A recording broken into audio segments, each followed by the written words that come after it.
Hey Nancy and Art and Kelly and John, if you want to watch. Figured I'd give you guys a look at my garden. Okay. Excuse me. Gosh.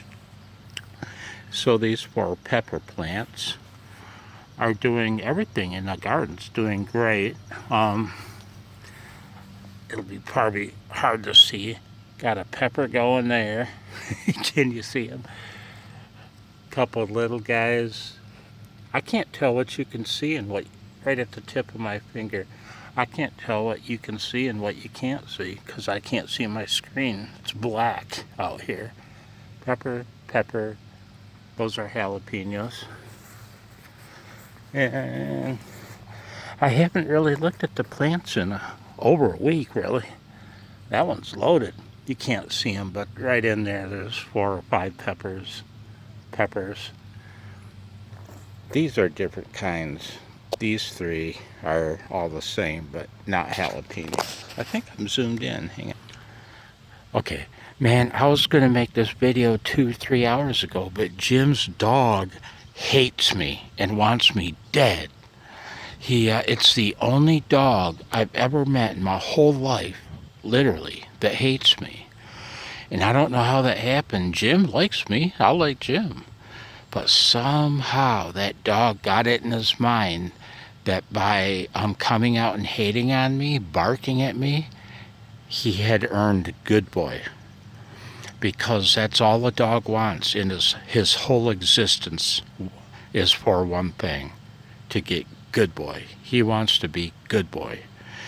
Imagine everything in your whole life that you get reward from, that you get joy and pleasure and love and reward from. Everything in your life wrapped up into one item. That's good boy. Somehow he made the connection with hating on me and good boy, being good boy. I'll link an amazing video about the subject of dogs and love for humans by Anton Petrov. The carrots are doing okay, I think. I've never grown them before. So that every other aisle, that one, and that one, were just too many. I seeded it too heavy, right? And I couldn't bear to throw them away when I had to thin it out. So what I did was I took the plants that I pulled to thin it out and I made a row there and made a row there, and boy are they stunted compared to the ones I didn't transplant, right? But we'll see what happens. Carrots. Never grown them before. Never grown onions. Oh, that's not true. When I was in high school. But the onions are doing great. They're about to get overrun by the tomatoes. I got to do some creative staking with those tomatoes. But yeah, they're doing great. Never grown them before. I'm kind of anxious to see what they turn out like. Kind of like to dig one up now, but I know if anything, the onion bulb would maybe be like your thumb. These tomato plants, they're just slicer tomatoes. Most of what I've grown here are slicers because we only eat them basically on sandwiches. And these things, man, they're up to my belly button now. They're getting huge. I've done one staking of the maters, and I've got to do another.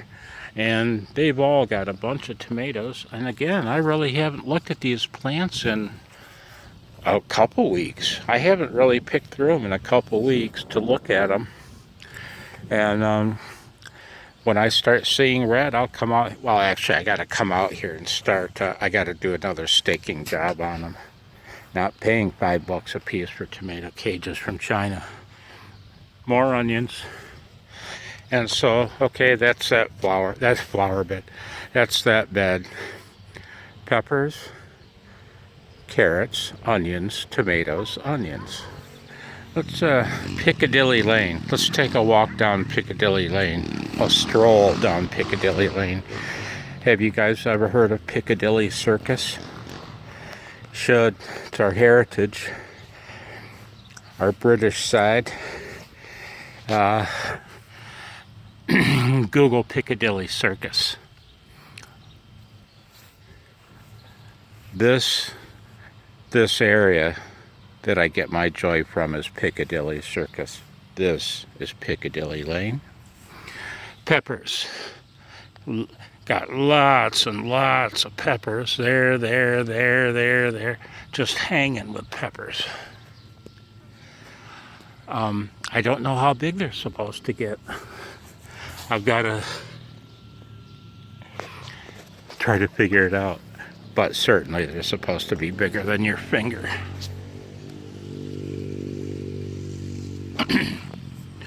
Yums, more yums. I've got to do my weeding. See, I haven't weeded out here in probably a week either, but it's so easy. It's just a non-event with this raised bed garden. Bush beans, 4 rows. They're starting to grow like maniacs, loaded with flowers. No little beans yet. These 2 rows are special beans. They're purple. They're purple green beans, but when you cook them, they turn green. So 2 pepper plants, yums, 4 rows of bush beans, and the crawling cucumbers, the cukes. There's 2 plants there, and I've got to stop him from encroaching on the beans and retrain him. I'm going to give up the end of Piccadilly Lane, let him encroach on to the mulch. So, okay, I'm going to take you over to Mozilla. Yeah, nah, let's go for a walk. I know how exciting you guys get, man. And when you're taking a stroll with Uncle Blowzo. Yeah, except for John and Kelly. John and Kelly, your dad is Blowzo. Blowzo.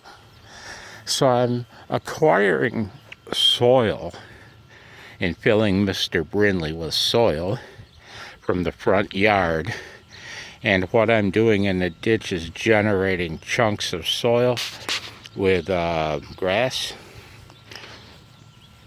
And there was in this part of the fence, there was a gap big enough for a tiny dog to get through. There isn't now, because this from the front end of I'll outline the depression.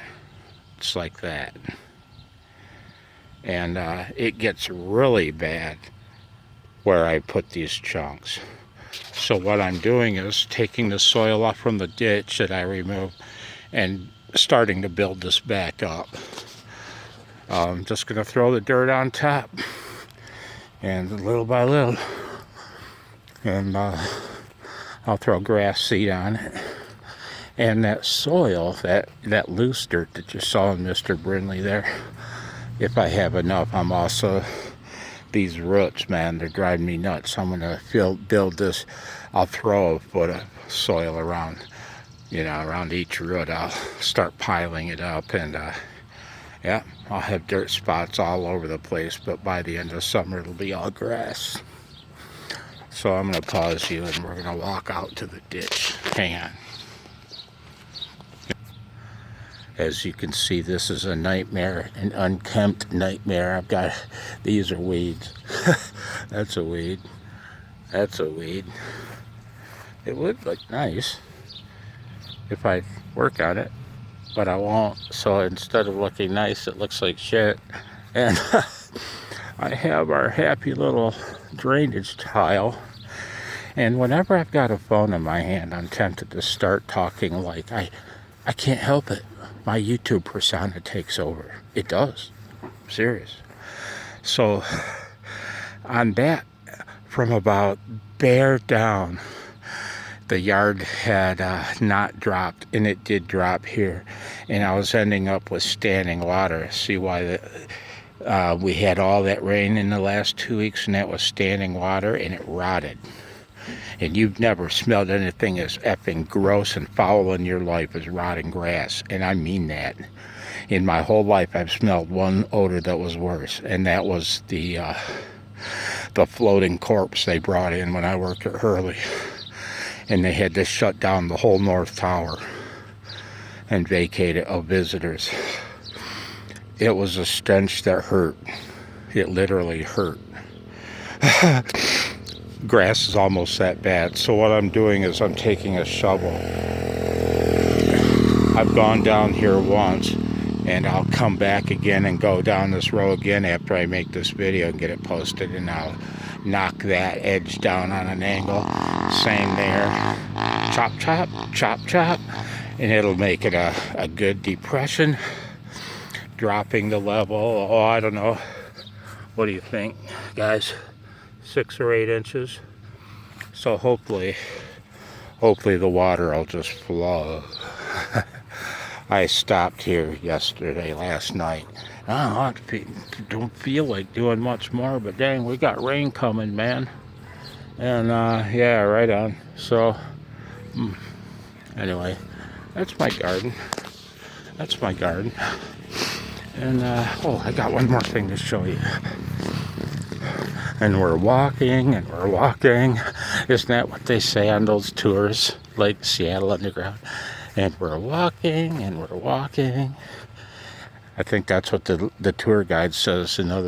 Instead of saying, "Come on, get your lazy fat asses moving. We gotta get on with this thing."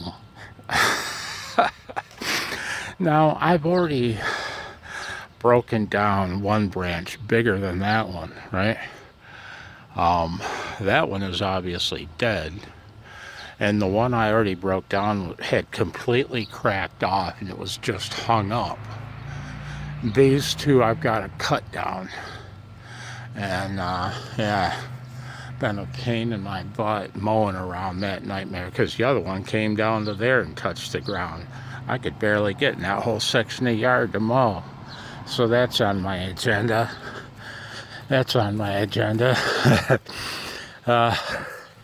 Anyway, my future Yagi antenna, Lucy, Lucy, ludicrous, unbelievably cockamamie Yagi.